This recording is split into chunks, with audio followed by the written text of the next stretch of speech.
Welcome to four size TV. Musi నది మురికి వదిలేన కార్యక్రమానికి స్వాగతం. రాష్ట్ర ప్రభుత్వం ప్రతిష్టాత్మకంగా చేపట్టిన ఈ ప్రాజెక్టు మొదట్లోనే ఇరుకున పడ్డది.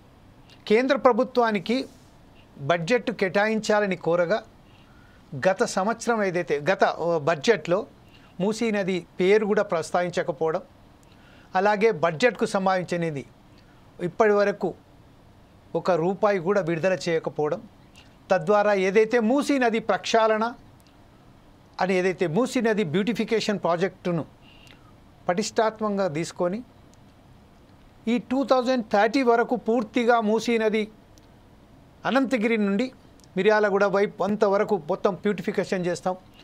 మరొకసారి ఆ నీటిని శుద్ధి చేసి తాగునీటిగా గతంలో ఏదైతే తాగునీటికి ఉపయోగించే మూసీ నదిని మరొకసారి తాగునీటికి ఉపయోగపడేలా చేస్తామని ఇదైతే రాష్ట్ర ప్రభుత్వాలు గతంలో ఏ ప్రభుత్వాలు వచ్చినా చెప్పినప్పటికీ ఈ ప్రభుత్వం ప్రస్తుతం ఉన్న ప్రభుత్వం దీన్ని ప్రతిష్టాత్మకంగా తీసుకొని వెళ్తానని చెప్పిందో దానికి సంబంధించిన ఈరోజు మనం మాట్లాడడానికి ఇది సాధ్యమేనా? కేంద్ర ప్రభుత్వం మాత్రం ఈ విషయంపై ఎప్పుడైతే ప్రతిపాదనలు పంపించిన తర్వాత కూడా దానికి సంబంధించిన అయితే ప్రపంచ బ్యాంకుకు సమర్పించవలసి ఉన్నది. ప్రపంచ బ్యాంకు ప్లస్ రాష్ట్ర ప్రభుత్వాలు కేంద్ర ప్రభుత్వాల సహాయంతో ఈ ప్రాజెక్ట్ ఏదైతే పూర్తి చేయవలసి ఉన్నది, ఈ పూర్తి చేయాల్సిన ప్రాజెక్టుకు సంబంధించింది ఎప్పుడైతే ప్రపంచ బ్యాంకు IMF కానివ్వండి, లేకపోతే కేంద్ర ప్రభుత్వం ఏదైతే రాష్ట్ర ప్రభుత్వం ఇచ్చిన నివేదికను ఆ నివేదికను సమర్థిస్తూ వాళ్ళు ప్రపంచ బ్యాంకు IMFకు పంపించవలసి ఉంటుంది. అప్పుడు ఎప్పుడైతే ఆ పంపించడంలో ఒకవేళ కనుక ఈ కేంద్ర ప్రభుత్వం పంపించిన నివేదికను వారు సమర్థించి ఆ ప్రాజెక్ట్ సంబంధించిన బడ్జెట్ను కేటాయించడం, బడ్జెట్ సంబంధించిన అది వీరికి బడ్జెట్ ఇవ్వడం జరుగుతుంది, డబ్బులు ఇవ్వడం జరుగుతుంది. కానీ కేంద్ర ప్రభుత్వం అనేక మార్లు DPR పూర్తిగా పంపించలేదు. DPR పూర్తి చేసి పంపించిన తర్వాత మళ్ళీ ఇందులో సవరణలు చేసి పంపించండి, ఈ పూర్తి లేదు అని పంపించడంతో మరొకసారి అది బుట్టదాఖలైనట్టుగా అనిపిస్తుంది. ఈ విషయంలో నిన్న తెలంగాణ సీఎం రేవంత్ రెడ్డి గారు మాట్లాడుతూ ఖచ్చితంగా ఈ ప్రాజెక్టును ప్రతిష్టాత్మకంగా తీసుకున్నాం కాబట్టి త్వరలోనే ఈ పార్టీ తీసుకొని దీన్ని పూర్తి చేస్తామనేది చెప్పారు. ఈ విషయంపై ఈరోజు మనతో మాట్లాడడానికి కాంగ్రెస్ అధికార ప్రతినిధి అయినటువంటి అద్దంకి దయాకర్ గారు, అలాగే Telugu university professor doctor Srinivasan గారు, MA శ్రీనివాసన్ గారు, అలాగే బీజేపీ అధికార ప్రతినిధి డాక్టర్ P వెంకటరెడ్డి గారు, అలాగే మూసీ నది ప్రక్షాళన సమితి గతంలో ఏదైతే మూసీ నది ప్రక్షాళన సమితికి సంబంధించిన అయితే దానికి వాళ్ళు సారథ్యం వహించారో మూసీ శంకర్గా గుర్తింపుపడే మూసీ శంకర్ గారు, అలాగే బండారు రామ్మోహన్ గారు ప్రముఖ విశ్లేషకులు కూడా మనతోటి ఈరోజు మాట్లాడడానికి జూమ్ లైన్లో సిద్ధంగా ఉన్నారు. ప్రస్తుతం ఒకసారి మనం ప్రొఫెసర్ MA శ్రీనివాసన్ దగ్గరికి వెళ్దాం. ఎందుకంటే గతంలో మూసీ నది ఏదైతే బ్యూటిఫికేషన్ ప్రాజెక్టుకు సంబంధించింది రత్నగిరి నుండి మిర్యాలగూడ వరకు పూర్తిగా 222 కిలోమీటర్ల పాదయాత్ర చేసి అనేక పోరాటాలు చేసి అక్కడ ప్రజా దర్బార్లు ప్రజా సంఘాలతోని కలిసి అక్కడ ఒక సభలు ఏర్పాటు చేసి దీన్ని పరీక్షించాలి, మూసీ నదిని పరీక్షించాలని ఏదైతే కృషి చేశారో ఆ కృషిలో భాగంగానే ఈరోజు MA శ్రీనివాసన్ గారు ఆ జ్ఞాపకాలను అలాగే ఈ ప్రజలు ఇప్పుడు ప్రస్తుతం ఏదైతే కోరుకుంటున్నారో ఆ విషయంపై మాట్లాడడానికి మనతోని MA శ్రీనివాసన్ గారు, ప్రస్తుతం మీ అనుభవాలను ప్రస్తుతం ఈ ప్రభుత్వం ఏదైతే చేపట్టదలుచుకున్న ప్రాజెక్టును మీరు ఎలా దీన్ని విశ్లేషిస్తారండి? అందరికీ నమస్తే. మొట్టమొదటి ఈ డిబేట్లో నేను ఇంతకు ముందు మూసీ పరిరక్షణకు జరిగిన ప్రయత్నాల గురించి దానిలో ఒక జర్నలిస్టుగా నేను HMTV జర్నలిస్టుగా ఏ కృషి చేశామో ఏదో కొద్దో గొప్ప ఆ విషయాల్ని పంచుకోవడం అనేది మొదలు. ఎందుకంటే ఈరోజు మూసీ అని మాట్లాడడం అంటే మూసీతో పాటు ఏమేమి అంశాలు ఉన్నాయి, మూసీలో మురికాలు కలవడమేనా, మూసీ అంటే అసలు పునరుజ్జీవనం అంటే ఏమిటి, బ్యూటిఫికేషన్ అంటే పునరుజ్జీవనమా? ఇక్కడ నాతో పాటు ఈ ప్రయాణం సాగించిన శంకర్ ఉన్నారు. శంకర్ మూసీ పరిరక్షణ సమితి మాకంటే ముందు నుంచి ఏదులాబాద్ ప్రాంతంలో మూసీ పరివాహక ప్రాంత వాస్తవ్యుడిగా శంకర్ కానీ, పిట్టల శ్రీశైలం కానీ, పిట్టల శ్రీశైలం గురించి ఏం చెప్పాలి, ఆయన కూతురు పేరే మూసీ పెట్టుకున్నాడు. ఎవరు మూసీ అని పేరు పెట్టుకోని కాలంలో ఆయన కూతురు పేరు మూసీ అని పెట్టుకున్నాడు. అంత మూసితో మమేకమైన వాళ్ళు చాలామంది ఉన్నారు. ఈరోజు మనకు మూసి అనేది మళ్ళీ అజెండాలోకి వచ్చింది. అయితే ఇంతకంటే ముందు చేసిన ప్రయత్నాల గురించి, ఆ సందర్భంగా మేము ఏదైతే గమనించామో వాటి గురించి చెప్తాను. ఇందాక మన జమీల్ భాయ్ అన్నట్టు మొట్టమొదట ఈ ప్రయాణం హెచ్ఎంటీవీ తరఫున మేము ఒకటి మూసి బచావ్ యాత్ర అని చేశాం. ఒక నదిని కాపాడాలి. నదిని ఎందుకు కాపాడాలి అంటే, నదిని కాపాడకపోతే మనం పోతాం, నది లేకపోతే నాగరికత లేదు. ఈ అంశాలతో మేము మూసి బచావ్ యాత్ర చేసాం 2010లో. ఎక్కడి నుంచి మొదలు పెట్టామంటే, అనంతగిరిలో ఎక్కడైతే ఉద్గమ స్థలం ఉందో, మూసి ఎక్కడైతే పుడుతోందో అక్కడి నుంచి మొదలుపెట్టి అక్కడి నుంచి చక్కగా వాడపల్లి వరకు మొత్తం, అంటే ఒక అజిటేషన్ మోడ్లో, ఒక ఉద్యమ ప్రస్థానం లాగానే ఒకసారి బ్యాగ్ వేసుకొని పోతే మొత్తం మూసి పొడవునా 14 రోజులు మొత్తం తిరుగుతూ పోయాం. శంకరన్ నవ్వుతున్నాడు, ఆ పాత జ్ఞాపకాలు వస్తున్నాయి. ఒక్కొక్క ఊరు తిరిగినాం. ఒక్కొక్క ఊర్లో ఈ రోజున్న మూసి ఏ రకంగా డ్యామేజ్ అయిందో చూసాం. ఆ డ్యామేజ్ అవుతున్న మూసి ఎందుకైందో మాట్లాడాం. మొట్టమొదటి అక్కడి నుంచి మొదలు పెడితే, ఫస్ట్ థింగ్ అక్కడి నుంచి మొదలు పెడితే, మనం శంకర్పల్లిలో వెంచర్తో మొదలైతే మూసిని చంపేయడం. మూసిని చంపేయడం మొదలైతే ఇక్కడ నారాయణరావు కత్వ ఉప్పలు దాటిన తర్వాత నారాయణరావు కత్వ వచ్చేటప్పటికి మొత్తం పొల్యూషన్తో నింపేసాం. అయిపోయింది, మూసి చచ్చిపోయింది.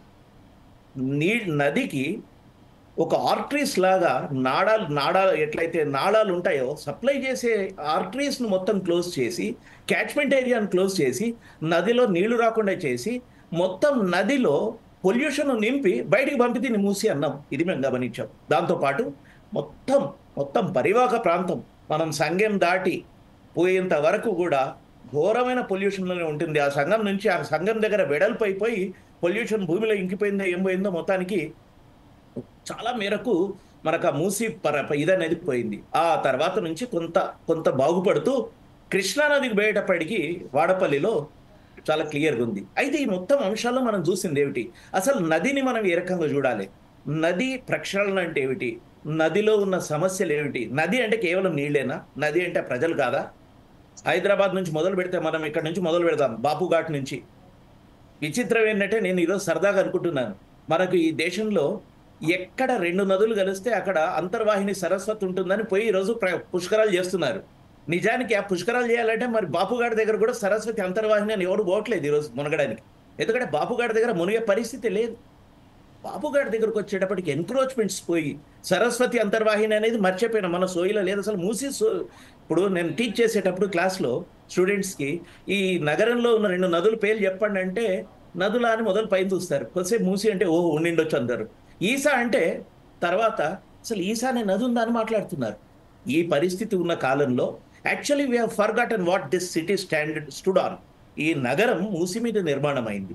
ఏ నగరం అయినా ఒక నది మీద నిర్మాణం అవుతుంది తప్ప, నగరం నిర్మాణం అయినాక నది వచ్చి పారదు పక్కన.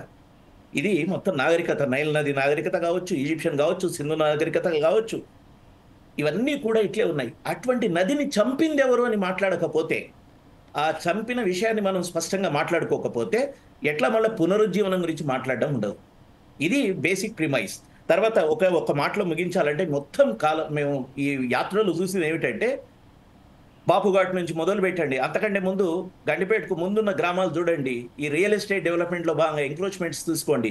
తర్వాత ఇట్లా క్రమంగా వస్తే హైదరాబాద్లో మురికి, నారాయణరావు కత్వ ఇట్లా వెళ్ళిపోతుంటే ఎంత కంపు చేరిపోతున్నది మూసిలో అనేది తీసుకొని పోతే, ఇదంతా కూడా నేను అప్పుడు 2010 was the right period of Telangana movement. మేము తెలంగాణ మూమెంట్ ఏం కంపేర్ చేసేవాళ్ళం అంటే, అసలు తెలంగాణ మూసి ఈ 2 కూడా ఆంధ్ర పాలక వర్గాల కుట్రలకు బలైన. నేను సంగారెడ్డిలో పుట్టినవాడిని, హైదరాబాద్లో పెరిగినవాడిని. వాన వస్తే మూసి కాలువలు ఎట్లా బారుతున్నాయో మాకు తిలక్ నగర్ కాడ తెలిసేది, కోరంటి కాడ తెలిసేది. ఇప్పుడు కోరంటి కాడ అసలు కాలువ ఎక్కడ ఉందో చూపిద్దామంటే కాలువ లేదు అక్కడ. ఇంత ఘోరమైన పరిస్థితి ఎక్కడ పోయింది అంటే, నదిని మాయం చేయడం ఎట్లా చేసాం.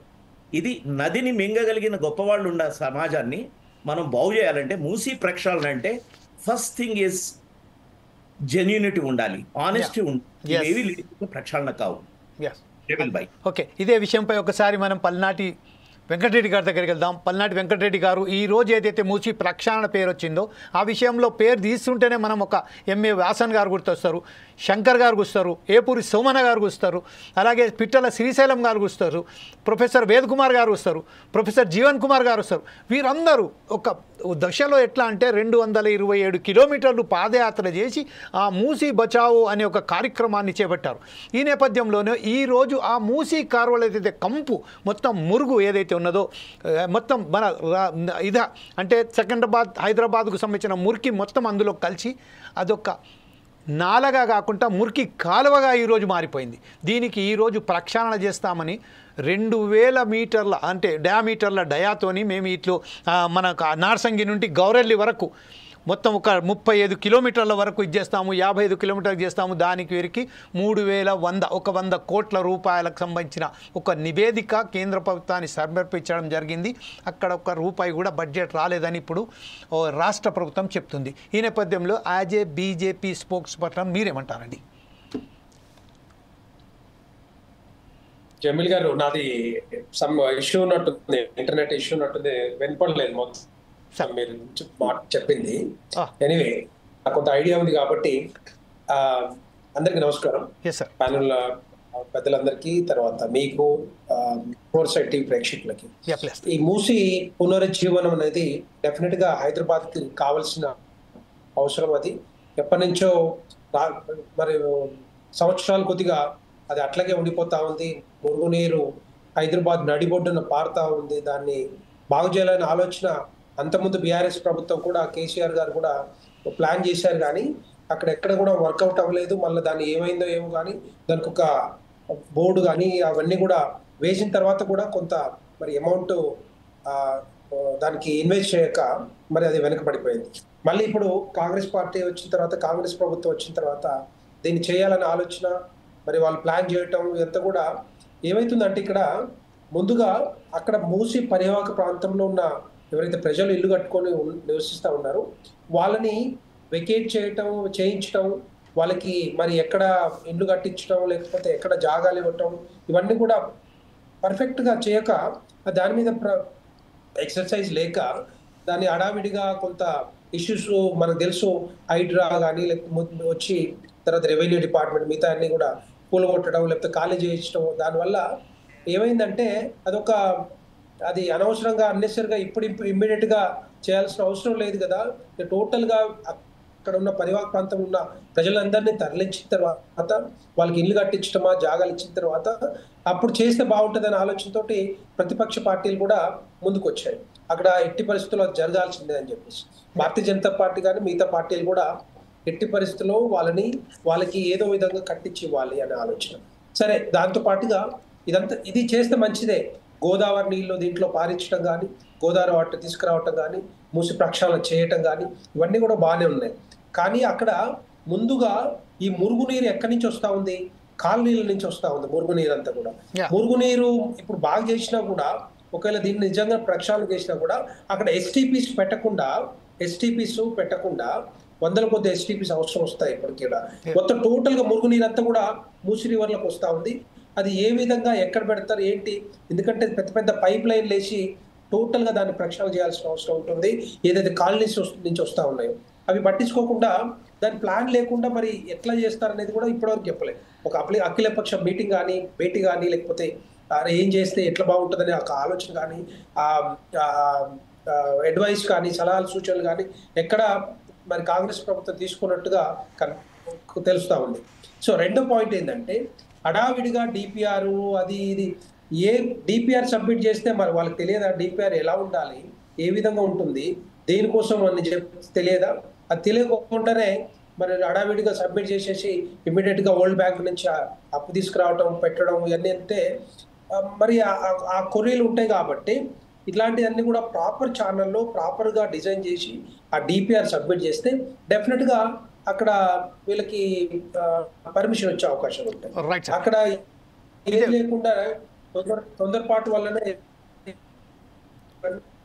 కూడా ఏం చేస్తున్నారంటే, ఇప్పుడు పార్టీ తీసుకొచ్చిన పాలసీలు ఏవైనా కూడా పాలసీలు కానీ బిల్లులు కానీ డెవలప్మెంట్ యాక్టివిటీస్ కానీ ఇవన్నీ కూడా ఏవైతే అంటే ఒక అడుగు ముందుకు 2 అడుగులు వెనక్కి పోతా ఉంది. సో ఇవన్నీ జరగకుండా ఉండాలంటే అక్కడ ఎన్విరాన్మెంట్ క్లియరెన్స్ కానీ ప్రైవేట్ ఇన్వెస్ట్మెంట్స్ ఏ విధంగా తెస్తారు, సెంట్రల్ ఫైనాన్స్ డిపార్ట్మెంట్ ఏ విధంగా అప్రూవల్ ఎట్లా తీసుకుంటారు, ఇవన్నీ కూడా ప్రాపర్ గా డిపిఆర్ సబ్మిట్ చేసినప్పుడే డెఫినెట్ గా వస్తాయి. ఏ ప్రాజెక్ట్ కట్టాలన్నా కూడా డిపిఆర్ పక్కగా ఉండాలి కదా.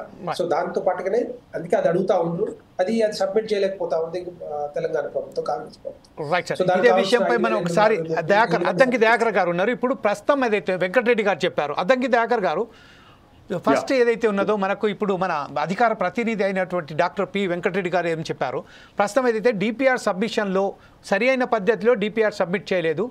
ఇంకొక విషయం ఏంటంటే ఇందులో మూసా నది బ్యూటిఫికేషన్ వేరు, మూసా నది రివర్ ఫ్రంట్కి సంబంధించిన ఆ డెవలప్మెంట్ కార్పొరేషన్ ఏదైతే ఉన్నదో వేరు.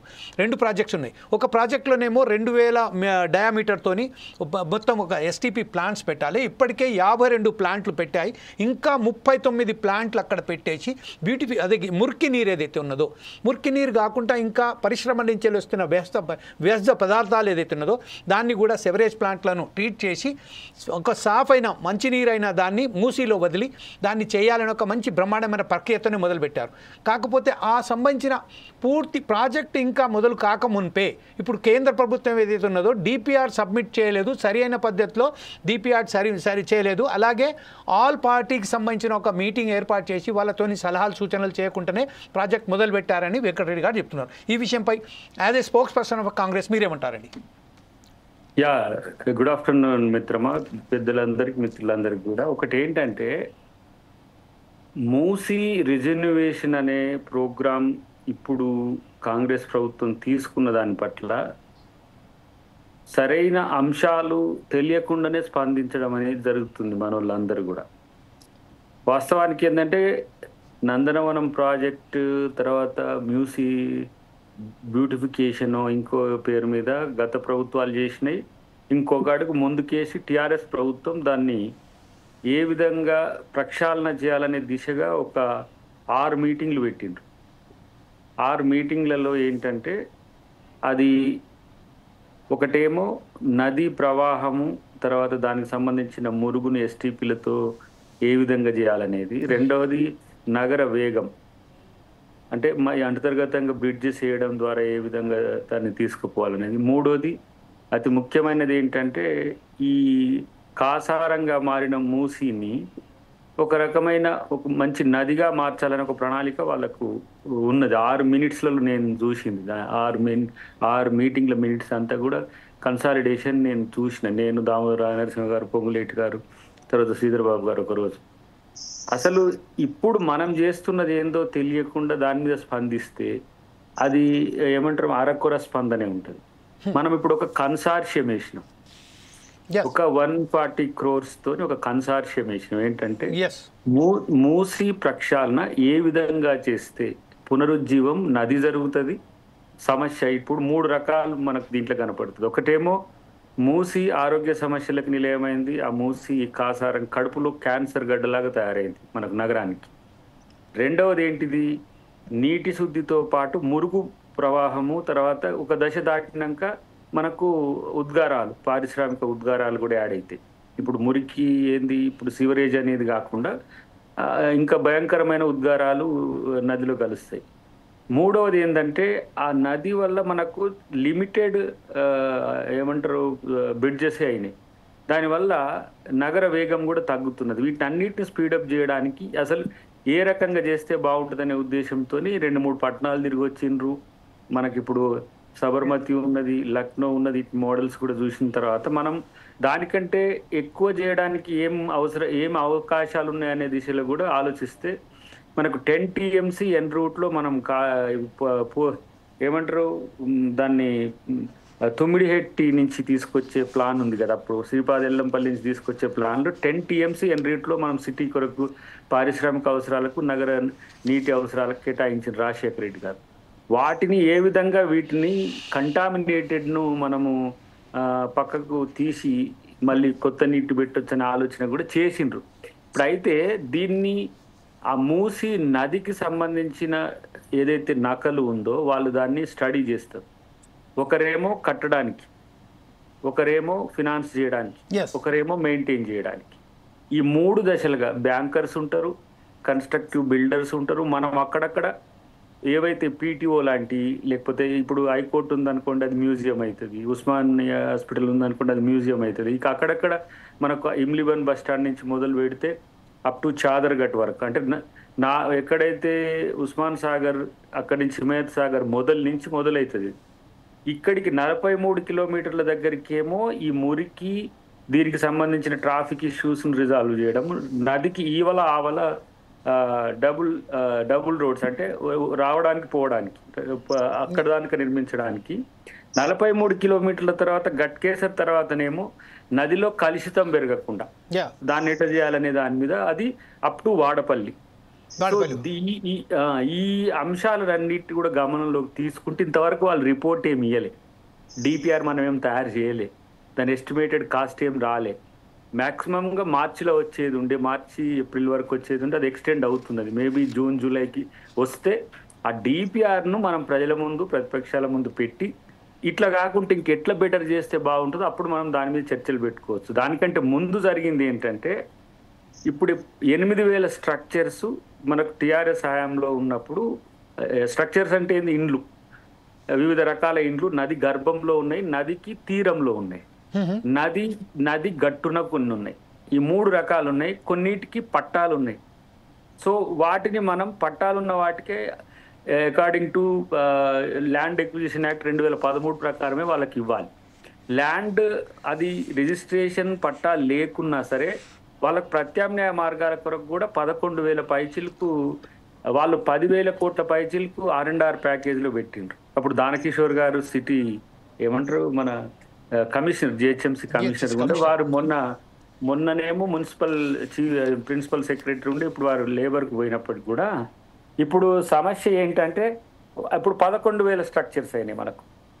11,000 అంటే ఒక ఎంత 8 అంటే 3,000 పైచిలకు స్ట్రక్చర్స్ పెరిగినాయి, ఇంకా పెరుగుతాయి. ఒకవేళ వాటిని మనం వాళ్ళతో అసలు అనుకున్నది ఏంటంటే ఈ greater Hyderabad, better Hyderabad, save Hyderabad పేరు మీద కొన్ని ఏంది ఆర్గనైజేషన్స్ ఉన్నాయి.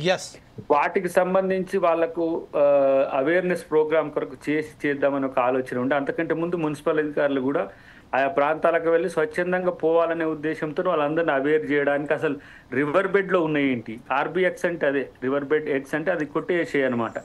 అక్కడ వాళ్ళు ఏంది నోటిఫై చేసి వచ్చినప్పుడే గొడవలైనవి. ఆ గొడవలప్పుడు ఒక ఇంటి మీద మాత్రం పోయినాయి. ఏంటిది మన దీనికి సంబంధించి ఏమంటారు జేసీబీలు కానీ వీటిని పోయినప్పుడు ప్రజలు దాన్ని వ్యతిరేకించిన తర్వాత వాటిని ఆపేసినాం. హైడ్రా వేరు, ఇవి వేరు. అయితే ఎవరైతే మనం దాదాపు నేను అనుకుంటా 1,800-1,700 పైచీలకు అనుకోరా చిల్లర వాళ్ళు ఒప్పుకున్నారు. నది గర్భంలో ఉన్న వాళ్ళకి మీకు వరద వచ్చినా సమస్య అవుతుంది, మీకు ఇక్కడ డబుల్ బెడ్రూమ్లు ఉన్నాయి, ఇక్కడ JNNURM ఉన్నాయి, ఎక్కడ దగ్గర అయితే మీరు పోతారని మనం కొంతమందిని కన్విన్స్ చేయగలిగినాం. నాకు తెలిసి 1700-1800 అనుకుంటున్నా అప్రాక్సిమేట్లీ. సో వాళ్ళు పోయిన వాళ్ళు ఏంటంటే పోయేటోళ్ళు కిటికీలో దర్వాజలో పైన దూలాలు ఇట్లాంటి ఫ్యాన్స్ కూడా పీక్కొని పోయేటప్పుడు వాటిని వీళ్ళు చూపించేసిండ్రు, అది వేరు. ఇంకా మనకు దాదాపు 9,000 పైచిలకు ఇండ్లు అట్లనే ఉన్నాయి. అప్పుడు బీజేపీ నాయకులు పోయి నది ఏమంటారు మన మూసి నిద్ర ఒకటి చేసిండ్రు, తర్వాత బీఆర్ఎస్ నాయకులు మేము దాన్ని అడ్డుకుంటాం అన్న తర్వాత అసలు ఫస్ట్ దీన్నే ముందెందుకు పెట్టాలి, ప్రపోజల్స్ వచ్చి కన్సార్షియం రిపోర్ట్ వచ్చిన తర్వాత వాళ్ళని కన్విన్స్ చేసే ప్రయత్నం ఒకటి చేద్దామనే ఆలోచనతో ప్రభుత్వం దాన్ని అట్లా పెట్టిన పరిస్థితి. దీనివల్ల ప్రయోజనాలు చెప్పే ప్రయత్నం ఓ రోజు సెక్రటరియట్లో ప్రెస్ మీట్ పెట్టిండ్రు సీఎం గారు, దాదాపు గంటన్నర. ఆ ప్రెస్ మీట్లో నేను కూడా ఉంటుంది. అంటే ఏంటి, ఇప్పుడు ఈ నీటికి సంబంధించినవి మనం ఎట్లా చేస్తాము, ఈ STPలకు సంబంధించి ఎట్లా చేస్తాము, దీనివల్ల వచ్చే ప్రయోజనం ఏంది. ఇప్పుడు సబర్మతి మొన్న మేము అంటే లక్కీలు ఏమైంది, మొన్న మాది అహ్మదాబాద్లోనే బయటకు అయింది AICCది. దానప్పుడు మేము అందరం కూడా దాన్ని తిరిగి వచ్చినాం. చాలా అంతకుముందు నేను అహ్మదాబాద్ మేబీ నేను అనుకుంటున్నా 2006-07 ఆ ప్రాంతంలో నేను అహ్మదాబాద్ పోయినప్పుడు చాలా మురికి కూపం అది, ఏది ఆ నది సబర్మతి నది. ఇప్పుడు ఒకసారి మీరు చూస్తే రెండు వైపులా మంచి ఇండస్ట్రియలైజేషన్ అయింది, మంచి నీళ్ళు వచ్చినాయి, STPలను అండర్ పాస్ కొన్ని తర్వాత సైడ్ చేసినవి కొన్ని, చాలా మంచిగా ఉంది. మీరు ఇప్పుడు ఢిల్లీని కూడా చేస్తుండ్రు, అట్లనే 2-3 నగరాలు కూడా మీరు చూసిండ్రు. చాలా నగరాలకు నది నది బ్యాక్ వాటర్ ఉండేది, సముద్ర బ్యాక్ వాటర్ ఉండే నగరాలను కూడా స్టడీ చేసి వచ్చిండ్రు. కాబట్టి మూసి అనేది రిజర్వేషన్ వల్ల వచ్చే ప్రయోజనాలు 3 రకాలుగా ఉన్నాయనేది ఇప్పటికున్న ప్రాథమిక అంచనా.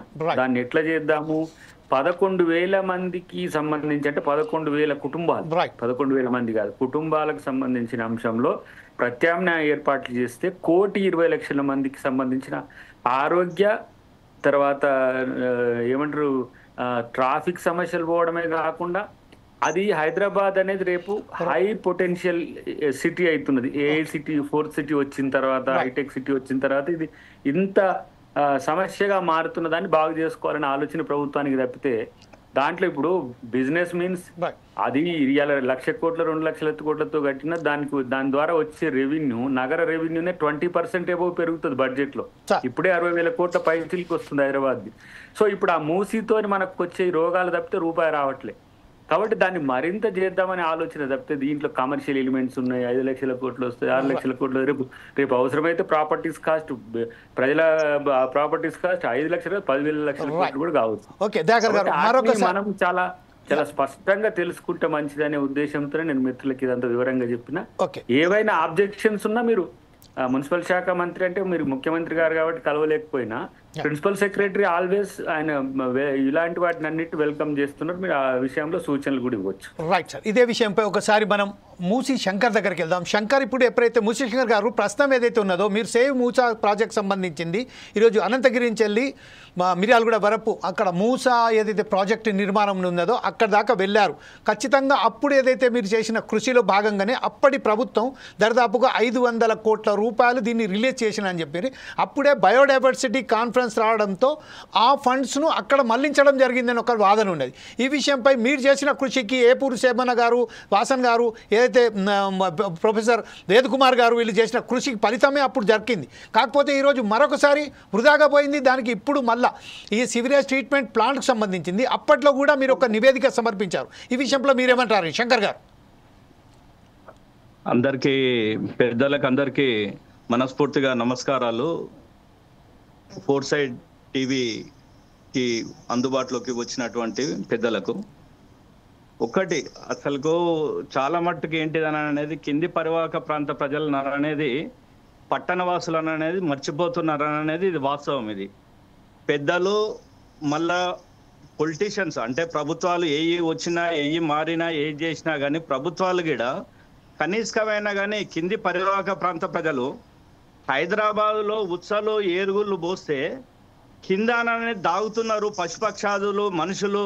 ఆ వాటిని డ్రింకింగ్ వాటర్ అంటే కింది భూగర్భ జలాలు కూడా కలుషితం అయిపోయి 2 కిలోమీటర్ల దూరం వరకు ఆ పొల్యూషన్ అనేది హైదరాబాద్ కంపెనీలు, బల్క్ డ్రగ్ కంపెనీలు అంటే ప్రపంచంలో ప్రపంచంలో వాటిని నిషేధించినటువంటి బల్క్ డ్రగ్ కంపెనీలను మన హైదరాబాద్లో పెట్టి చాలా మట్టుకు మురుగునీరు అనేది పెద్దలందరూ కూడా అంటే చాలా మట్టుకు ప్రభుత్వాలు కూడా గత ప్రభుత్వాలు కూడా మురుగునీరుని శుద్ధి చేసే యంత్రాలు అనేది పెట్టినరు కాదు.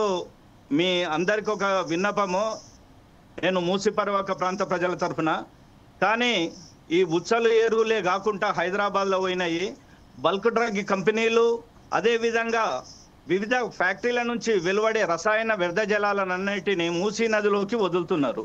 ఫస్ట్ అసలు మూసీ నది ఎంత ఉన్నది, దాన్ని వాస్తవానికి ప్రభుత్వం మీద ప్రతిపక్షంలోకి వచ్చినప్పుడు ప్రభుత్వాల మీద ప్రతిపక్షాలను అనేది ఆరోపణలు చేయడం సహజము.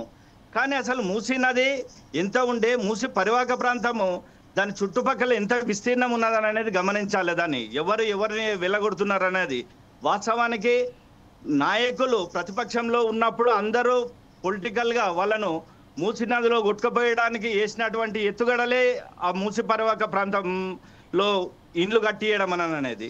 కానీ ఇప్పుడు మనము అది కాదు, మూసీ ప్రక్షాళన అనేది 2001లో ఆ రోజులలో గౌరవ ప్రధానమంత్రి వాజ్పేయి గారు 2000 నుంచి మేము ఉద్యమం చేస్తుంటుంటే 2001లో నవంబర్లో 344 కోట్ల రూపాయలతోటి 244 కోట్ల రూపాయలు కేంద్ర ప్రభుత్వము, 100 కోట్లు రాష్ట్ర ప్రభుత్వము. ఆ రోజులలో వైఎస్ రాజశేఖర రెడ్డి గారు 2004లో ప్రభుత్వం ఏర్పాటు అయిన తర్వాత 100 కోట్లు పెట్టడం అనేది జరిగింది.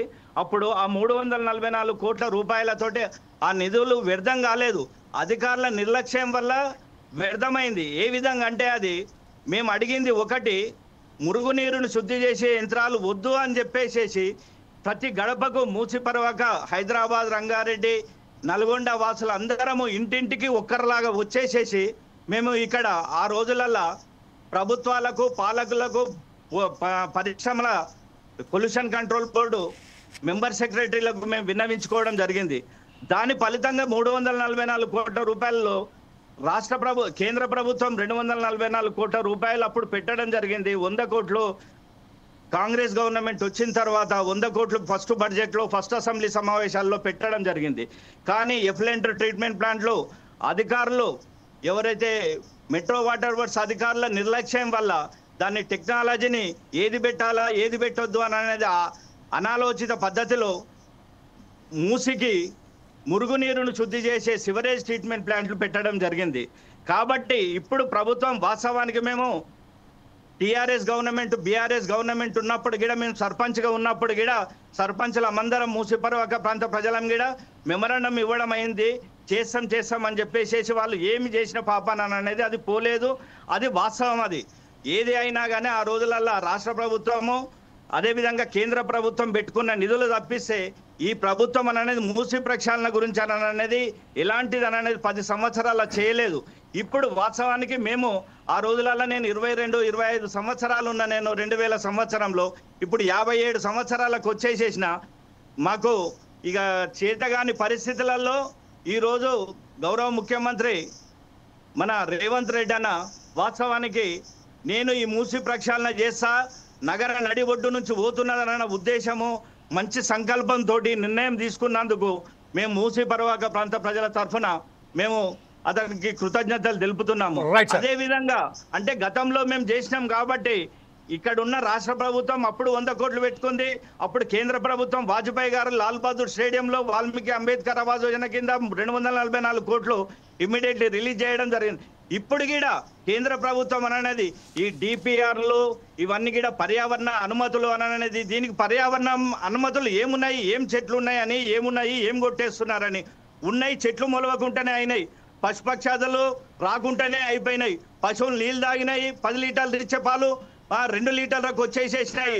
మనుషులేమో 30-40 ఏళ్ళకే ముసలోళ్ళు తయారవుతున్నారు. నడుములు, కాళ్ళు వంకర, చేతులు వంకర అనేది నల్గొండ డిస్ట్రిక్ట్ లో అనేది అది మనం చూసిన వ్యవహారమే. కాబట్టి దీనికి ఈ డిపిఆర్లు అనేది పెట్టండి. మేము ఏమంటున్నాం, ఎఫ్లెంట్ ట్రీట్మెంట్ ప్లాంట్లు పెట్టండి మీరు, కానీ మురుగునీరును శుద్ధి చేసేటి ఎస్టీపీలు పెడతానంటే ఎన్ని కోట్లు పెట్టినా కానీ వృధా అని చెప్పేసేసి రాష్ట్ర ప్రభుత్వానికి, కేంద్ర ప్రభుత్వానికి మేము మూసి పరవాక ప్రాంత ప్రజల తరఫున మేము వారికి మేము పూర్తిగా, కానీ కేంద్రం గిడ దీనికి సహకరించాలి. శంకర్ గారు మరొకసారి మీ వద్దకు వస్తాం. మీ ఫోన్ కొంచెం సెంటర్లో పెట్టడానికి ప్రయత్నం చేయండి. మరొకసారి వచ్చినప్పుడు ఒకసారి ఏపూరి సోమన్న గారి దగ్గర వెళ్దాం. ఏపూరి సోమన్న గారు, గతంలో ఏదైతే మూసి పరివాహక ప్రాంతంలో ఏదైతే పదయాత్ర నిర్వహించాలో అందులో ప్రధానంగా పాత్ర పోషించింది మీలాంటి ఎవరైతే గాయకులు ఉన్నారో వారే. ఆ విషయంపై ఈరోజు ఇప్పుడు ఏదైతే రాష్ట్ర ప్రభుత్వం ఒక చొరవ తీసుకున్నదో ఒక దర్దాపుగా 583 కోట్ల రూపాయలకు సంబంధించిన ఒక ప్రతిపాదన పంపించడం జరిగింది. దాంట్లో తక్షణమే 3,100 కోట్ల రూపాయలు రిలీజ్ చేయాలని చెప్తే దానికి సంబంధించిన కేంద్ర ప్రభుత్వం దాన్ని ఒక ఆటంకం కల్పిస్తూ ప్రస్తుతం ఏదైతే డిపిఆర్ మీరు పంపించారో అది పూర్తిగా లేదు, దానికి మరొకసారి తిరిగి పంపించండి అని చెప్పడం జరిగింది. ఈ విషయంపై ఈరోజు మీరు ఎలా దీన్ని విశ్లేషిస్తారండి? ఒక పాట ద్వారానో చెప్తారో లేకపోతే మీరు దానికి ఎలా చెప్తారో మీ ఇష్టం అండి. ఓకే అన్న, ఈ చర్చా వేదికలో పాల్గొన్నటువంటి పెద్దలందరికీ నేను ఉద్యమ నమస్కారాలు తెలియజేస్తా ఉన్నా. ఈ మూసి అనేది మురికి కాలువ కాదు, మూసి అనేది పాలధార. ఈ పాలధార అయినటువంటి మూసి నదిని కాపాడుకోవాల్సినటువంటి బాధ్యత ఉంది. ఈ మూసి నది మురికి కాలువ కాదు, ఇది పాలధార అని చెప్పి మూసి పరిరక్షణ సమితి పెద్దలు ఇప్పుడు మాట్లాడినటువంటి బట్టె శంకరన్న గారు, అక్కడ ఉన్నటువంటి చాలా మంది మీ సారథ్యంలో కూడా జమీల్ సార్, ఇంకా అనేక మంది అక్కడ ఉన్నటువంటి పిట్టల శ్రీశైలం అన్న కావచ్చు, అక్కడ ఉన్నటువంటి చాలా మంది మా దయాకర్ అన్న కావచ్చు, అనేక మంది వివిధ సందర్భాల్లో మాట్లాడినటువంటి వాళ్ళు పార్టీలకు అతీతంగా అన్ని ఉద్యమ సంస్థలు వేదికల మీద ఉన్నటువంటి వాళ్ళు ఉండరు. అక్కడ లైవ్ లో మాట్లాడుతున్నటువంటి పెద్దలు కూడా చాలా మంది ఈ కార్యక్రమంలో ఈ ఉద్యమాన్ని భుజానికి ఎత్తుకున్నటువంటి వాళ్ళే ఉన్నారు. వాళ్ళందరూ కూడా నేను ధన్యవాదాలు తెలియజేస్తూ 10 ఏళ్ల తెలంగాణ టిఆర్ఎస్ పరిపాలనలో నైనా ఈ మూసి బాగుపడుతున్నటువంటి ఒక ఆశ మాకుండే. ఎందుకంటే ప్రత్యేక తెలంగాణ ఉద్యమంలో ఒక పక్క తెలంగాణ కావాలంటూనే మరో పక్క మూసి విధ్వంసమైనటువంటి జీవితాన్ని ఆవిష్కరిస్తూ బట్టె శంకరన్న నాయకత్వంలో, పిట్టల శ్రీశైలమన్న నాయకత్వంలో, జమీల్ సార్ నాయకత్వంలో, లేదా జిట్టా బాలకృష్ణారెడ్డి గారి సారథ్యంలో అనేక పోరాటాలు నడిచినటువంటి సందర్భం మన కళ్ళ ముందు లైవ్. ఆ కార్యక్రమాల్లో ఆట పాటగా మాటగా ప్రతి ఉద్యమాన్ని పాటగా మలుస్తూ మేము మాకంటే ముందు గద్దరన్న కావచ్చు, బెల్లి లలితక్క కావచ్చు, మేం కావచ్చు, అనేక మంది ప్రజాకవులు గాయకులు కూడా తమ బాణి వినిపించడం జరిగింది.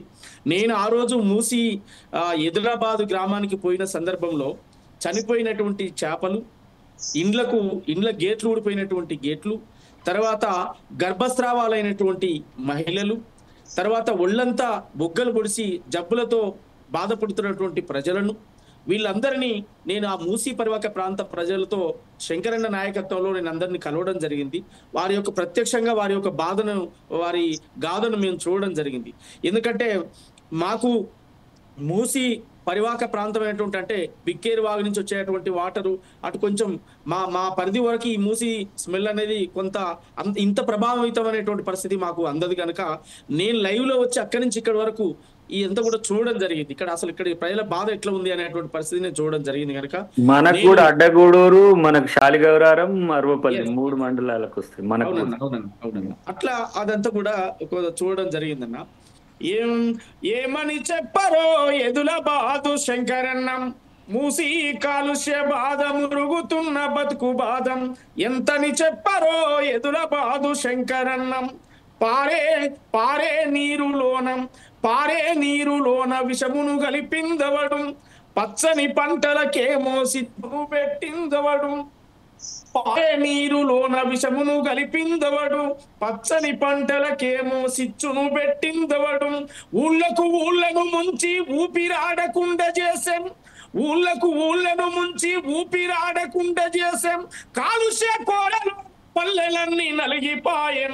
ఏమని చెప్పరో ఎదురబాదు శంకరన్నం, మూసి కాలుష్య బాధ మురుగుతున్న బతుకు బాధం, ఎంతని చెప్పరో ఎదురబాదు శంకరన్నం. అప్పటికప్పుడు ఆ ప్రాంత ప్రజల కాడికి పోయి అక్కడ ఉన్నటువంటి జీవన విధానం మీద, మూసి మీద ఒక 6 పాటలు, 6లోనే ఒక 6 పాటలను శంకరన్న నాయకత్వంలో రికార్డ్ చేపిస్తే నేను స్వయంగా రాసి పాడి ప్రజల కాడికి తీసుకుపోయినటువంటి సందర్భం ఉన్నది. ఇప్పటికైనా మరి రాష్ట్ర ప్రభుత్వం కొత్తగా కాంగ్రెస్ ప్రభుత్వం వచ్చిన తర్వాత, గౌరవ ముఖ్యమంత్రి రేవంత్ రెడ్డి గారు వచ్చిన తర్వాత మూసి ప్రక్షాళన మీద ఒక కార్యక్రమం తీసుకున్నప్పుడు చాలా సంతోషపడ్డాం. జరగాల్సింది ఇదే అని చెప్పి నేను, శంకరన్న, శ్రీశైలం అని అందరం కూడా మాట్లాడుకున్నటువంటి సందర్భం ఉంది. ఈ మూసి మీద ఎట్లా ఉండాలి, మూసి అనేటువంటి దాని మీద కూడా ఒక ప్రణాళికను ప్రభుత్వానికి నివేదించే బాధ్యతను కూడా మనం కూడా తీసుకోవాలని కూడా మేము మాట్లాడుకోవడం జరిగింది. ఆల్రెడీ ప్రభుత్వం కాడ అద్భుతమైనటువంటి ఆలోచన ఉంది. దానికి ఇంకా మూసి ఉద్యమకారులుగా కూడా మన స్పందనను కూడా తెలియజేస్తే గౌరవ ముఖ్యమంత్రి గారు రేవంత్ రెడ్డి గారు రిసీవ్ చేసుకుంటారు. మూసి ఉద్యమకారుడిగా శంకరన్న యొక్క అనుభవాలు కానీ, శ్రీశైలం అన్న అనుభవాలు కానీ, జమీల్ సార్ అనుభవాలు కానీ, అందరి యొక్క అనుభవాలు కూడా వారు ఆలోచిస్తారనేటువంటి నమ్మకం మాకు ఉంది. ఇప్పటికైనా కేంద్ర ప్రభుత్వం దీని మీద తక్షణమే స్పందించి ఈ దేశంలో ఉన్నటువంటి ఇతర నదుల మీద ఎలాంటి దృష్టి పెడుతుర్రో, ఈ మూసి నది అనేది ఇది మురికి కాలువ కాదు, ఇది పరదార వ్యవసాయ నాగరికతకు ప్రాణం పోసినటువంటి, పాడి పంటలు పచ్చదనంతో ఉన్నటువంటి వ్యవసాయ నాగరికతకు పునాదులు వేసినటువంటి ఈ నది మరి అనేక లక్షలాది మంది ప్రజలు బతికేటువంటి ఈ నదిని కాపాడుకోవాల్సినటువంటి బాధ్యత మరి కేంద్ర ప్రభుత్వం మీద కూడా ఉంది కనుక రేవంత్ రెడ్డి గారి గురించి మనం మూసి గురించి కొత్తగా చెప్పాల్సింది ఏమి లేదు. వారు ఈ ప్రాంతంలో పుట్టి, ఈ ప్రాంతంలో పెరిగి, ఈ ప్రాంత ప్రజల కోసం కొట్లాడినటువంటి వ్యక్తిగా వారికి అపారమైనటువంటి నాలెడ్జి మూసి మీద ఉంది. ఇంకా ఇక్కడ ప్రజలతో ప్రత్యక్షమైనటువంటి, ఇప్పుడు కత్వ ఎలా ఉండాలి, ఆ కత్వ ఎలా తవ్వాలి, పూడికి ఎలా దివాలి, అసలు దీన్ని ఏం చేస్తే దీని ప్రక్షాళన జరుగుతుంది అనే మెసేజ్ కూడా రైతుల ద్వారా, ప్రజల ద్వారా తెలుసుకోవడం కోసం వారు పాదయాత్ర కూడా చేస్తామని ప్రకటించిన సందర్భాలు ఉన్నాయి. వారు ఖచ్చితంగా నేరుగా ప్రజల్లోకి వచ్చి వారు చేసేటువంటి ప్రయత్నం జరుగుతుందనే విశ్వాసం మాకుంది. ఈ లోపు మూసి పరిరక్షణ సమితి నాయకత్వంలో ఒక్కసారి వాడపల్లి నుంచి అనంతగిరి కొండల వరకు లేదా అనంతగిరి కొండల నుంచి వాడపల్లి వరకు మొత్తం ఒక ర్యాలీని నిర్వహించక ప్రజల నుంచి అభిప్రాయ సేకరణ తీసుకొని కూడా మనం ముఖ్యమంత్రి గారికి మరి మన దయాకర్ అన్న ఉన్నాడు, మన వాళ్ళందరూ కూడా ఉన్నారు, వాళ్ళ ద్వారా మనం రాష్ట్ర ప్రభుత్వం ఎంత బాధ్యతో కేంద్ర ప్రభుత్వాన్ని కూడా అదే బాధ్యతగా మనం అందజేయాల్సినటువంటి బాధ్యత ఉంది. దానికి మీ బిడ్డగా మీ తమ్మునిగా నా పాట మాట మీ తోడుగా ఉంటది ఖచ్చితంగా. సుమన్ గారు మరొకసారి మీ వద్దకు వస్తాం. కంక్లూడ్ గా మీ పాటతోనే ఈ కార్యక్రమాన్ని ముగిద్దాం. కాకపోతే ఒకసారి బండారు రామ్మోహన్ గారి దగ్గరికి వెళ్దాం. రామ్మోహన్ గారు, ఈరోజు ప్రస్తుతం ఏదైతే ఉందో కాంగ్రెస్ ప్రభుత్వం అలాగే రేవంత్ రెడ్డి సర్కార్ ఖచ్చితంగా ఒక నిర్ణయాత్మకంగా మూసి ప్రక్షాళనకు సంబంధించింది చొరవ తీసుకొని దీన్ని పూర్తి చేయడానికి సంకల్పంతో ఉన్నదని చెప్తున్నారు. ఈ విషయంపై మరి కేంద్ర ప్రభుత్వం ఒకసారి ఏదైతే ఫస్ట్ ఫేజ్లో 3,000 కోట్ల 3,100 crores ఏదైతే రిలీజ్ చేసి ఉన్నదో దానికి రిలీజ్ చేయాల్సిన ప్రపంచ బ్యాంకు నుంచి వెళ్ళే కదా ప్రతిపాదన ఏదైతే సమర్పించారో ఆ విషయంపై మీరు ఎలా విశ్లేషిస్తారండి? జమీల్ గారు, మీకు ఈ విషయంలో పరిశోధకులు మన ఎంఏ శ్రీనివాసన్ గారు అట్లాగే మూసీ శంకర్ గారు అయితే మేము ఇద్దరం కలిసి చాలా టీవీ డిబేట్ లో పాల్గొన్నాం. ఈ మధ్యన అన్ని టీవీల్లో కూడా. అలాగే వెంకటరెడ్డి గారితో ఎట్లా అనుబంధం ఉంది. దాంతో పాటు మేము శ్రీనివాసన్ గారు, మేము వేదకుమార్ గారు, మేము ఒకే జిల్లా వాళ్ళ, మా గ్రామం ప్రజ్ఞాపూర్ గ్రామం మాది. వేదకుమార్ మా ఫ్రెండ్, బెస్ట్ ఫ్రెండ్. అట్లాగే మాకు దీనికంటే సమస్య ఎక్కువ. శ్రీనివాసన్ మాకు ఏంటంటే నక్కవాగు సమస్య పెద్దది. మీకు మూసీ నది మనకు నక్కవాగు సమస్య పెద్దది. గ్రీన్ పీస్ సంస్థ, మేము పురుషోత్తం రెడ్డి గారు కలిసి అక్కడ కూడా ప్రయత్నం చేసినాం. గోజలు అంటే పశువులు అడుగు పెడితే పశువుల చర్మం ఊడిపోతుంది. అటువంటి దుర్మార్గంగా ఉండేది. ఆసియాలో పెద్ద పారిశ్రామిక అది వేరే. కాకపోతే హైదరాబాద్ ఉన్న ప్రత్యేకత దక్కని పీఠం ఉంది కనుక ఇటు పక్క కృష్ణా నది పరివాహక ప్రాంతంలో హైదరాబాద్ ఉంటే, కొంచెం పైకి వెళ్తే మంజిరా నది మొత్తం అంతా గోదావరి పరివాహక. దానిలో కలిసి నక్కవాగు మళ్ళీ అంటే అక్కడ ఆ కలుషం ఉంది, కానీ ఇంత పెద్ద ఎత్తున లేదు. సమస్య వలన అందరం చేస్తాము, కానీ సమస్య పరిష్కారం వైపు పోదామా అవుతాడు. ఎందుకంటే ఏదులాబాద్లో మాకు చుట్టాలు ఉంటాయి. నాకు 67 ఏళ్ల వయసు. దాదాపు 10-12 ఏళ్ళకి బుద్ధి తెలుస్తుంది కనుక ఏదిలాబాద్ అంటే శంకర్ గారు పుట్టక ముందు మేము ఆ బట్టలు ఉతుకునేవాళ్ళం. ఏదిలాబాద్ పక్కనే ఉన్న మూసినదిలో తెల్లగా అంటే కొన్ని కెమికల్స్ కలిస్తే అప్పటికే కాలుష్యం మొదలైంది. బట్టలు తొందరగా తెల్లగాయి ఉతుకుంటే. కానీ ఇంత కాలుష్యం ఉంటుందని మేము అనుకోవాలి. ఇవాళ పోతే కనీసం ఆ కాలు పెట్టడం కదా, ఆ మురికి కంపు కూడా మనం పీల్చలేని పరిస్థితి వచ్చింది. అందుకనే అట్లాగే మన అద్దంకి దయాకర్ గారు నియోజకవర్గం పూరేళ్ల రైకానిపేట వాగులో మేమైతే అది మళ్ళీ మూసినది కలుస్తుంది. మేము చెలిమ తోడుకుంది కచరాల మీద ప్రయాణం చేసేవాళ్ళం. చేస్తే గుండాల పరిసర ప్రాంతాల్లో ఇట్లు చెలిమ తోడుకొని ఎండాకాలం అయితే నీళ్ళు తాగేవాళ్ళం, సమస్య లేదు. ఇవాళ ఆ బాగా ఎండిపోయింది. రేఖాన్పేట రహీం ఖాన్పేట వాగంటాం, కానీ అది ఎండిపోయింది. ఇక మూసిన సంగతి చెప్పడానికి అవసరం లేదు. మాకు ఇంకొక నదితో నాకున్న సంబంధం జమీల్ గారు, మేము సర్పంచ్లకు శిక్షణ ఇస్తాం. నేను ఏ పార్టీ ద్వారా లేకపోతే ఇప్పుడు టీఎస్ పార్టీ ద్వారా మేము గోదావరి పోచంపల్లి అంటే ప్రతిసారి ఏం చేస్తానే ఒక ఉమ్మడి జిల్లాను వేరే ఎన్నుకొని మేము శిక్షణ ఇస్తుంటాం. మేము గవర్నమెంట్ శిక్షణ. అందులో ఇటీవల మేము భూదాన్ పోచంపల్లి 2019 బ్యాచ్ కు భూదాన్ పోచంపల్లి శిక్షణ ఇచ్చినాం. ఆ ఊళ్ళన్నీ దిగండి నేను వాళ్ళ దగ్గర సమస్యలు తెలుసుకోవడానికి. అవన్నీ చూస్తే నాకు అర్థమైంది ఏంటంటే పాలకుల పాపమే కానీ ప్రకృతి శాపం కాదు. స్పష్టంగా చెప్తాను. ప్రకృతి శాపం ఎట్లా ఉంటుంది? వర్షం పడకపోవడం. ఇది పాలకుల పాపమే. దీన్ని ఏం చేశారంటే మూసి ప్రక్షాళన వేరు, బ్యూటిఫికేషన్ వేరు, రెండు వేరు బెంటా బెల్లం కలిపినాం మనం. మూసి ప్రక్షాళన వేరు, బ్యూటిఫికేషన్. ఉదాహరణ చిన్న అందరికి అర్థమయ్యే వాటి చెప్పాలంటే ప్రక్షాళన అంటే మన స్నానం చేయడం, బ్రహ్మాండంగా బొట్టు పెట్టుకోవడం, మనకు ఏది మనం ఏమంటారు ఇతరత్ర పౌడర్ వేసుకోవడం, ఇట్లాంటి సుందరీకరణ ప్రక్షాళన కలపడం వల్ల వచ్చిన ఇబ్బంది అని నేను. Yes, this is the main point you have pointed out. There is a very good point. Yes.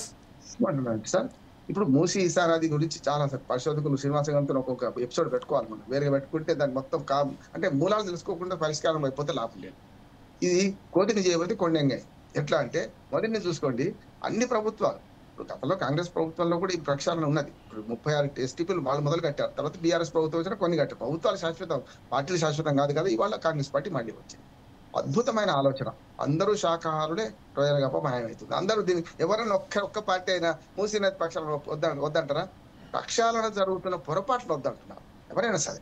ఉదాహరణకు దీన్ని నేను ఎందుకు చెప్పానంటే ఏది మొదలు ఏది వెనక చేయాల్సిన పని చేయకపోవడం వల్ల దగ్గరగా క్షమించాలి. ఎందుకంటే నేను ఏ పార్టీ వాడిని కాదు కనుక చెప్తున్నాను. ఏ పని మొదలు పెట్టాలి, ఏ పని మునుము అంటాం. తెలంగాణ భాషలో మునుము అంటాం. ఆ మునుము మీద సోయి లేకపోతే, సోయి కూడా బుద్ధి పదం ఏం కాదు, సోయి అంటే స్పృహ లేకపోతే ఏమవుతుందంటే ఇది జరుగుతుంది. మొదలు చేయాల్సిన పని హైడ్రాకును మూసీ నది ప్రక్షాళన అసలు వేరు అని చెప్పలేకపోయింది ఈ ప్రభుత్వం అంటున్నాను. మూసీ నది ప్రక్షాళన వేరు, హైడ్రా వేరు. అయితే హైదరాబాద్ తీసుకొచ్చి మూసీ నది పెట్టగల దానకిషోర్ వైపు రంగనాథ్ వైపు ఇద్దరు సమాధానం చెప్పాల్సి వచ్చింది. వాళ్ళిద్దరు కూడా నేను అడ్వకేట్ చెప్తున్నాను, ఇది నిల్వ పొమ్మన్నా. వాళ్ళు ఏమన్నారు, మీరు స్పష్టంగా దీని గురించి స్పష్టత ఇవ్వకపోతే మొత్తం స్టే ఇస్తాను కోర్టాన్ని. యాజ్ ఎ సీనియర్ అడ్వకేట్ చెప్తున్నాను, అది జరగబోద్దని చెప్పినాక ఏమన్నారు, మూసీ ప్రక్షాళన వేరు ఇది వేరు అన్నారు. మంచిగా ఇక నిర్వాసితుల తొలగింపులో ఆర్ఆర్ యాక్ట్ ఒకటి ఉంది కదా, 2013 చట్టం, ప్రమాణ చట్టం. ఇందులో కూడా ఏం చేశారు, మూసీ నది ప్రక్షాళనలో భాగంగా బ్లూ లైన్ రెడ్ లైన్ ఒకటి ఉన్నది. నేను ఇక్కడికి పరిమితమైతే మిగతా బ్లూ లైన్ రెడ్ లైన్ లో బ్లూ లైన్ ఎందుకు పుట్టిన మొట్టమొదటి పోయి మొదలు రెడ్ లైన్ మొదలు పెట్టి లోపల ఉన్న దాన్ని కొట్టుకుంటూ పోతే ఎవరు అభ్యంతరం పెట్టారు. నిజంగా చెప్పాలంటే 247 ఏళ్ళు డబుల్ బెడ్రూమ్ ఎవరు కట్టిన సమస్య తర్వాత ఎవరు కట్టే ప్రభుత్వం ప్రజల డబ్బు మాన డబ్బు ట్యాక్స్ పేయర్స్ మనీ కట్టిన దానిలో డబుల్ బెడ్రూమ్ ఇచ్చారు కదా. ఎమ్మెల్యే బలాల ఇతరులు పోయి మీరు గృహప్రవేశం జరిగితే అంత సౌకర్యంగా ఉందా అని అడిగి కూడా వచ్చిండ్రు. వాళ్ళు సంతోషంగా పోవడానికి సిద్ధంగా ఉన్నారు.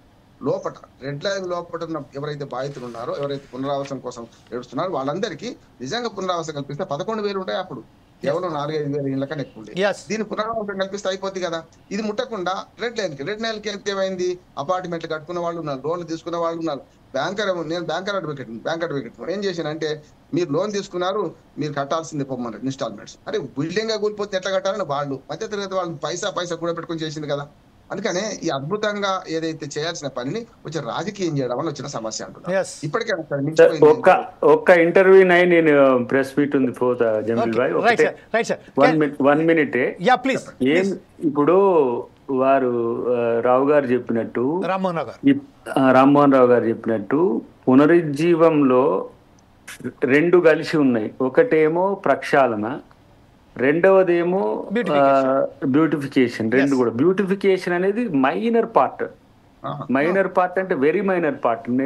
నేను అనుకుంటున్నా ఇప్పుడు మన ప్లాన్ ప్రకారం దాన్ని కాస్ట్ ఆఫ్ ది ప్రొడక్ట్ అంటే దాన్ని నేను అనుకుంటున్నా అంటే మొత్తం దాన్ని ఫినిష్ చేయడానికి మినిమం అంటే 80,000 crores to 110,000 crores వరకు అవుతాయి మొత్తం అక్కడి నుంచి ఇక్కడి వరకు. దాన్ని బ్యాంకర్స్ కూడా అన్ని రకాల ఆలోచనలు చేస్తారు. అంటే ఆఫ్ ది రికార్డ్ ఇష్యూస్ అన్ని కూడా మీకు చెప్తున్నాయి. ఎందుకంటే ఈ పెద్ద ప్యానల్ ఇప్పుడు మా సోమన్న కష్టపడ్డాడు, మా శంకర్ అన్న వెనకటి నుంచి చిన్నప్పటి నుంచి కొట్లాడుతున్నాడు.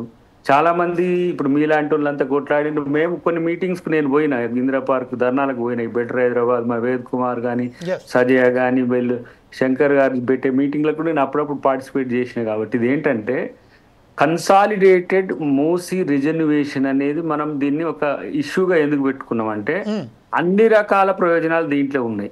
దీంట్లో రేపు ఈ కన్సార్షియం రిపోర్ట్ వచ్చిన తర్వాత కంప్లీట్ డిపిఆర్ను మనం కనుక డిస్క్లోజ్ చేసి జనావాసాల మధ్యకు పోయి మీ యొక్క అభిప్రాయాలు కూడా చెప్పండి అనేది ఒక మనం పబ్లిక్ హియరింగ్ పెడితే ఎందుకంటే నేను ఎందుకు ఇంటర్వ్యూని కావాలనుకున్నా అంటే మొన్న హైడ్రా పోలీస్ స్టేషన్ ఓపెనింగ్ రోజు నేను వన్ ఆఫ్ ది గెస్ట్గా పాల్గొన్న సీఎం గారితో.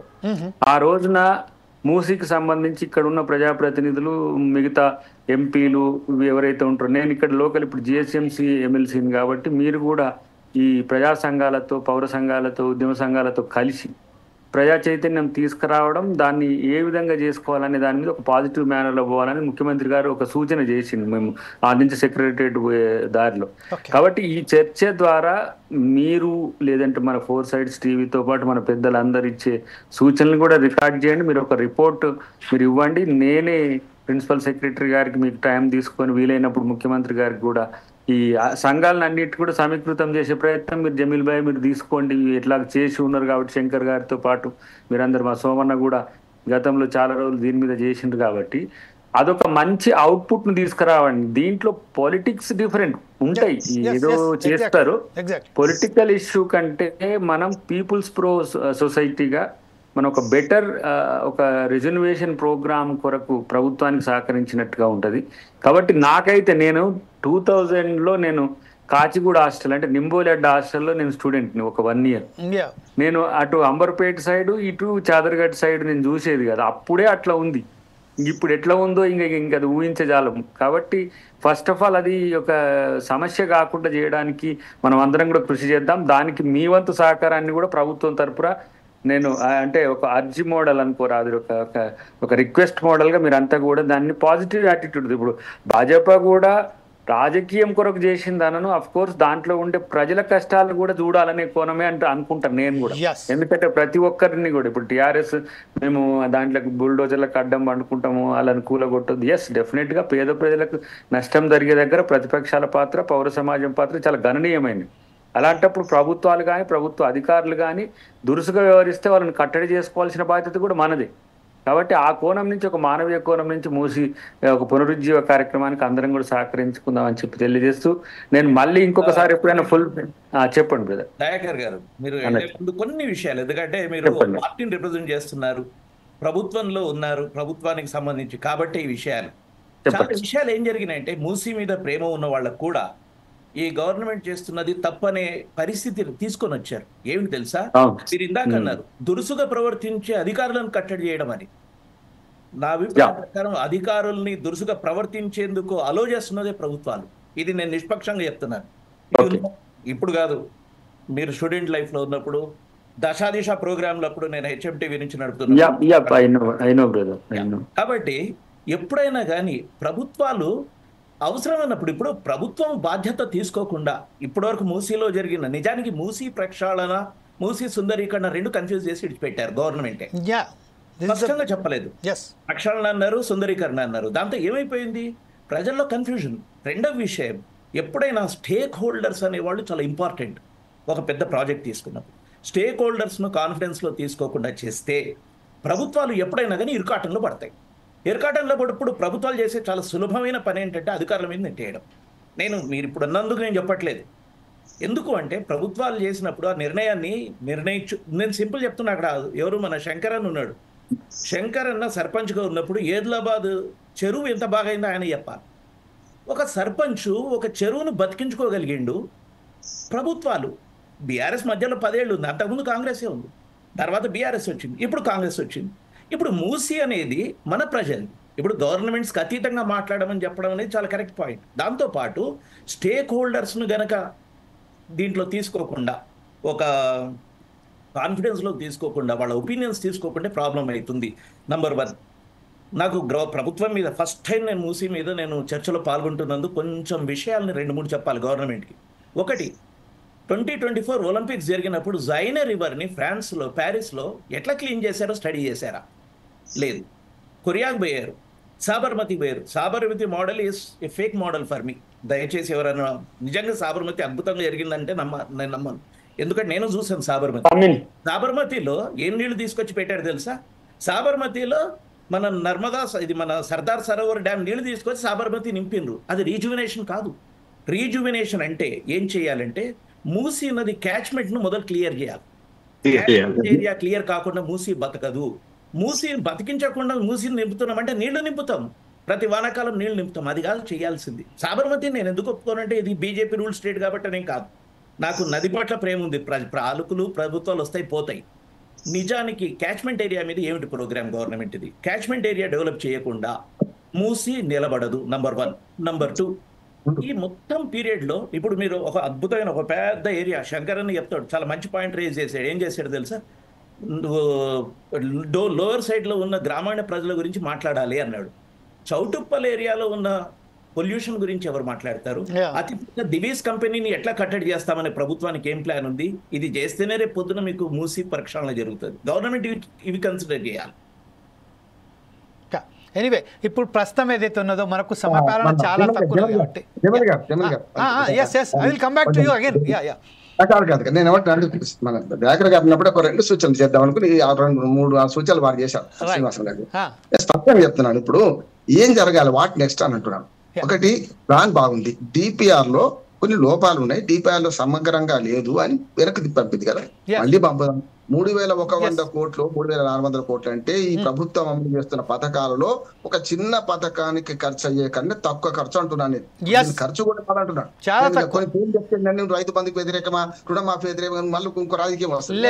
అంటే ఒక ఉదాహరణ చెప్తాను, రైతు బంధు ప్రతి కారుకు 7,000 కోట్లు ఖర్చు, 7,000 5,000 కోట్లు, అలా సగమే కదా. అయ్యా మా రైతులందరూ అడిగితే మా మూసీ పరివాహక రైతులందరూ మా మొత్తం ఏది మా రైతు బంధు శంకర్ గారితో హామీ ఇస్తున్నాను. మేమందరం కూడా రైతు బంధు బంద్ చేసుకుంటాం. ఒక్క కారు బంద్ చేసుకుంటే బ్రహ్మాండం మీద అయిపోతుంది. మొత్తం రాష్ట్రం అంతా ఒక్క ఎత్తు అయితే ఇది ఒక ఎత్తుగా చేసుకున్నాం. ఇప్పుడు మూసీ ప్రాజెక్టు మీరు కాదు సార్, సూర్యాపేట మూసీ ప్రాజెక్టు గురించి మాట్లాడాలి మనం. అక్కడ వరకు నీళ్ళు ఎట్లా ఉన్నాయి, ఆ కింద ఎట్లా ఉంది. భూటాన్ పోచంపల్లిలో అద్భుతమైన కోనసీమ అందాలు కనపడితే మనకు దుర్మార్గమైన నీళ్ళే కావచ్చు. ఒక వరమైంది. ఒక ఎట్లుంటది అంటే ఇప్పుడు ఒక శాపం ఒక వరంగా కూడా మారుతుంది ఒక్కోసారి. ఏమైంది, నిజంగా నీళ్లు అన్ని లవణాలు ఖనిజాలు కలిసి వచ్చినాయేమో కానీ వాళ్ళకైతే వరమైంది. కానీ కాలుష్యం పెద్ద శాపం కదా వాళ్ళకైతే. అంతకుముందు చెప్పారు ఇప్పుడు శంకర్ గారు, అందులో ఏలు పెట్టడు కాదు, మనం ఆ వాసన పిలిస్తే నాశనం అయిపోతున్నాం. అంతే రకరకాల వ్యాధులు వస్తున్నాయి. అందుకని ఒకటే మీరు ఏం చేయాలంటే మొట్టమొదటి ఎన్ని ఎస్టీపీలు పెట్టే లాభం లేదు, ఈ పైపు లైన్ అటుపక్క ఇటుపక్క వేయాలి. నెంబర్ సుందరీకరణ పక్కన పెట్టండి. సుందరీకరణ కూడా చాలా ఖర్చు ఉంటుంది. మీరు రబ్బర్ డ్యామ్ కట్టినప్పుడు కూడా మూసీ నది మీద మన హైకోర్టు రబ్బర్ డ్యామ్ కట్టినప్పుడు వ్యతిరేకించిన ఏం జరుగుతుంది, ఇది మీరు కేవలం మీద ట్రూత్ పాలిష్ పనులు చేస్తున్నారు. ఏమవుతున్నానంటే ఇవాళ చేయాల్సింది రెండు పక్కల ఎన్ని రోజులైతే మీరు ఈ కాలుష్యం కలుస్తుందో అన్ని రోజులు అది అట్లా ఎన్నిసార్లు చేసినా అట్లా ఉంటుంది. కనుక మొదలు పైపు లైన్ పోయాలి. తర్వాత ఏం చేయాలంటే నీళ్లు బయట నుంచి తెచ్చుకోండి. నేను సబర్మతిది కూడా నేను స్పష్టంగా శ్రీనివాసంగా ఏకీపిస్తున్నాను. అది బీజేపీ పార్టీ ఆ సమస్య కాదు, మిగతా నదుల ప్రక్షాళన ఉంది కదా. ఇక్కడ మీరు గోదావరి నీళ్ళు తెచ్చి ఎన్ని పోసినా కూడా లాభం లేదు. ఇప్పుడు జీవం ఉండని అది కావాలన్నా మనకు కృత్రిమ అనేది కావాలని చెప్పండి కదా. నీళ్లు కొట్టలామని ఒక్కసారి మనకు వస్తుంది, నీళ్లు కొట్టుకుపోతుంది. ఏది మన లాటరీలో ఫ్రెష్ లాగా ఇప్పుడు ఏరుపోయినా మళ్ళా కొట్టాలి, అలా కొట్టాల్సిందే కదా. ఇది అట్లా కాదు కదా. నీళ్ళు వచ్చే మార్గాలను సుగం అనంతగిరి కొండ నుంచి పుట్టిన దానిలో ఈ రెండు నదులను మూసీ నది ఈసీ నది కాపాడుకోవడంతో పాటు సూర్యాపేట దాటి ఆలోచించినప్పుడు మనం ఎప్పుడు కూడా పాలకులకు విజన్ ఉండాలి, దూరంగా విజన్ ఉండాలి. రామ్మోహన్ గారు, ఇది ప్రస్తుతం ఏదైతే ఉన్నదో ఈ రోజు డిబేట్ లో ఈ రోజు మూసీ నది ప్రక్షాళనకు సంబంధించి ఫస్ట్ ఫేజ్ మాత్రమే. దీన్ని కంటిన్యూగా మనం కొనసాగిస్తూనే ఉంటాం. వెంకటరెడ్డి గారి దగ్గరికి వెళ్ళి తర్వాత ఈ కంక్లూడ్ చేద్దాం ప్రోగ్రామ్. వెంకటరెడ్డి గారు కమాన్, గో హెడ్ సార్. జమీల్ గారు, ఇవన్నీ చేసే ముందల ఇప్పుడు ఎక్కడి నుంచి అయితే నీళ్లు వస్తా ఉన్నాయి, మూసీలోకి నీళ్లు వస్తా ఉన్నాయో, ఆ మురుగునీరు వస్తా ఉందో అక్కడి నుంచి మొదలు పెట్టాలి. ఇప్పుడు గత బీఆర్ఎస్ హయాంలో కార్పొరేషన్ స్టార్ట్ చేసారు. దాని ద్వారా ఏదో చేద్దాం అనుకున్నారు, ఏదో చేయాలనుకున్నారు, ఏం చేయలేకపోయారు. ఒక పైసా కూడా ఖర్చు పెట్టలేకపోయారు. కేసీఆర్ అప్పుడు మాట్లాడిన మాటలు ఏంటంటే హుస్సేన్ సాగర్ కూడా ప్రక్షాళన చేస్తాం, మొత్తం ఎండబెట్టి మొత్తం టోటల్ గా దాన్ని నీట్ గా మంచినీరు నింపుతామని చెప్పిండు. అది కూడా కాలే. నేనేమంటున్నంటే వచ్చిన విషయం, ఇప్పుడు దీనికంటే ముందల ఆ పైన ఇప్పుడు 111 జీవోలో వందలాది ఇండ్లు వచ్చినాయి, వందలాది ఫామ్ ల్యాండ్స్ వచ్చినాయి. అక్కడ మొత్తం బిజినెస్ నడుస్తా ఉంది. ఆ నీళ్ళని వచ్చి మొత్తం హిమాయత్ సాగర్, గండిపేట, తర్వాత మూసీల మొత్తం నిండుతా ఉంది. వాటిని కూడా కంట్రోల్ చేయాలి. వాటిని పర్మిషన్ లేకుండా ఇష్టం వచ్చిన కట్టిర్రు. అక్కడి నుంచి మొదలు పెడితే ఇక్కడ కింది వరకు కూడా.